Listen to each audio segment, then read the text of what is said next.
భాష యాస మార్చుకోవాలన్నారు Congress MLA Madhusudan Reddy. CM Revanth రెడ్డికి వస్తున్న ఆదరణ చూసి తట్టుకోలే కడుపు మంటతో నోటుకొచ్చినట్టుగా మాట్లాడుతానని ఫైర్ అయ్యారు.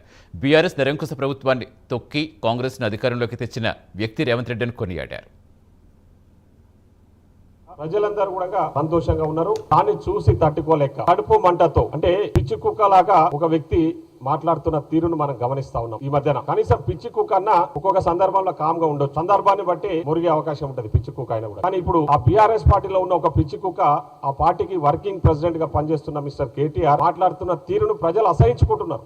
ఆ భాష ఆడ ఎవరో కొందరు ఇమ్మడి ఉన్న వాళ్ళు సపోర్ట్లు కొడుతున్న కొద్దీ ఆయన ఏదో నేను ఉద్ధరిస్తున్నా, నేనేదో సాధిస్తున్నా, నేనేదో మాట్లాడుతుంటే చాలా మంచిగా ఉంది, ప్రజలు నన్ను హర్షిస్తున్నారనే లెక్కల ఆయన మాట్లాడుతున్న తీరు. పదే పదే మా ముఖ్యమంత్రి గారి గురించి మాట్లాడుతా ఉన్నాడు, మా ముఖ్యమంత్రి దమ్ము గురించి మాట్లాడుతా ఉన్నాడు. అరే ముఖ్యమంత్రి దమ్ము గురించి ఇక్కడ ఉన్న తెలంగాణ ప్రజలకే కాదు, భారతదేశంలో ఉన్న వాళ్ళందరూ కూడా తెలుసు. ముఖ్యమంత్రి గారు ఏ విధంగా ఈరోజు మీ ప్రభుత్వాన్ని, ఒక నిరంకుశ ప్రభుత్వాన్ని, మాకు ఇంకా తిరిగే లేదన్న ప్రభుత్వాన్ని పడగొట్టి ఈరోజు ఈ రాష్ట్రంలో ప్రజాపాలన తీసుకొచ్చిన వ్యక్తి మా గౌరవ ముఖ్యమంత్రి శ్రీ రేవంత్ రెడ్డి గారు. ఆ విషయం మీకు కూడా తెలుసు. ఈ రోజు రేవంత్ రెడ్డి గారి పేరు తలవందే మీకు నిద్ర కూడా పట్టే పరిస్థితిలో లేరు. రేవంత్ రెడ్డి పేరు చెప్తే చాలు ఈరోజు మీ కుటుంబంలో ఈ లాగులలో తొండలు పరిగెడతా ఉన్నాయి. ముఖ్యమంత్రి కాంగ్రెస్ ప్రభుత్వంపై బీజేపీ నేత మాజీ ఎమ్మెల్యే ప్రభాకర్